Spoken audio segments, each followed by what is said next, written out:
Hey guys, it's Buddha Gem, and capitalism is crazy. This is a follow-up video to my video Bushvilles, which I hope you watched, because this is a phenomena that is all over the country. Tent cities are springing up, and no, they're not Hoovervilles anymore, they are Bushvilles.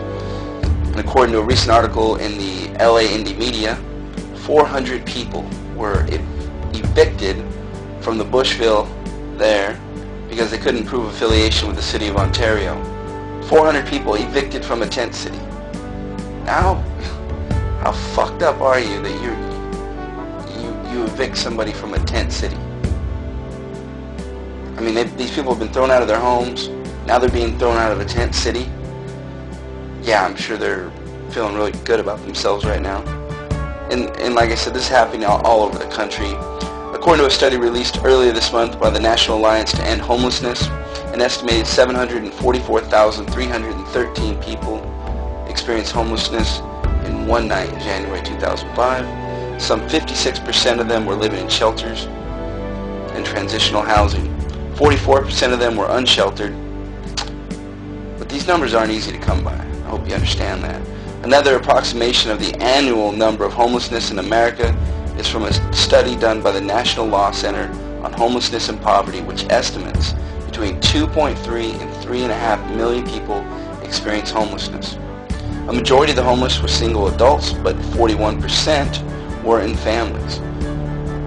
The report said the U.S. Conference of Mayors report in 2004, requests for emergency food assistance increased an average of 13%.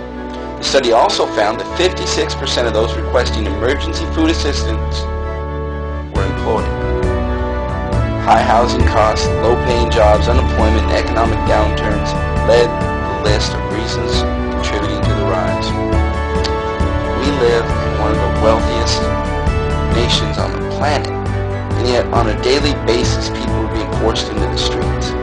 Unemployment and homelessness are on the rise, and here is a good chance to see just how crazy capitalism really is.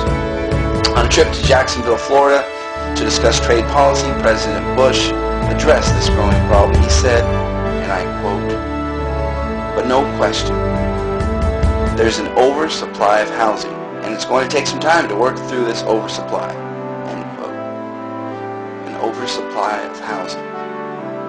We have an oversupply of housing in a nation with 750,000 homeless people. Within capitalism, this all makes perfect sense.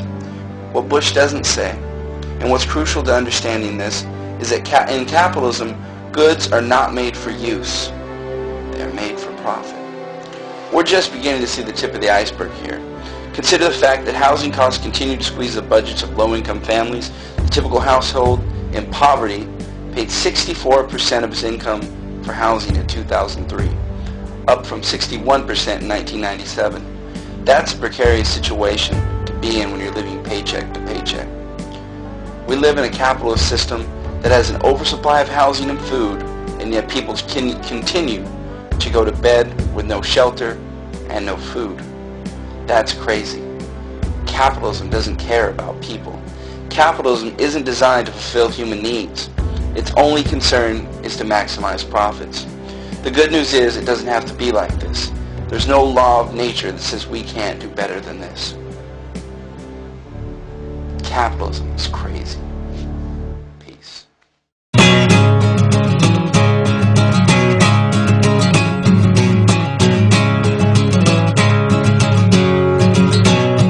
It's in the grain of the wood, it's in the needle's rust, it's in the eagle's claw, it's in the eyes you trust, it's in the jackal's dreams, it's in the sleet and the hail, it's in the unmarked box, came today in the mail.